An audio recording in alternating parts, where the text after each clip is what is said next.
Gavrile? Da, patru. Unde ați stat 2 zile? 2 zile? Da, pentru că ați fost dat în urmărire. Părinții, familia v-a dat în urmărire. Că nu știe nimic de dumneavoastră. Vă caută toată țara. Pe mine mă caută toată țara? Familia, da. Știați că v-a dat dispărut? Asta ce-i Sony?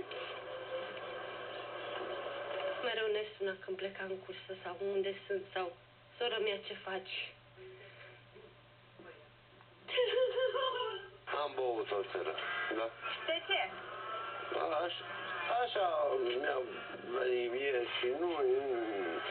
Bărbatul în vârstă de 42 de ani a plecat în noaptea de luni spre marți la Iași cu 20 de tone de adeziv.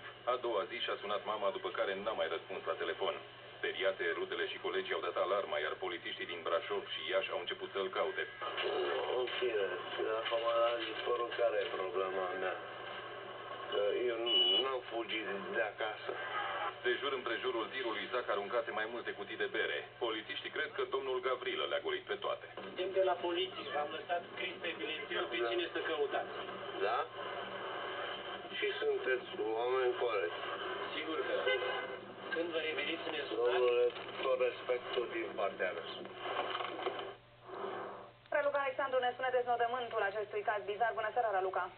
Bună seara, Andreea, bună seara, doamnelor și domnilor.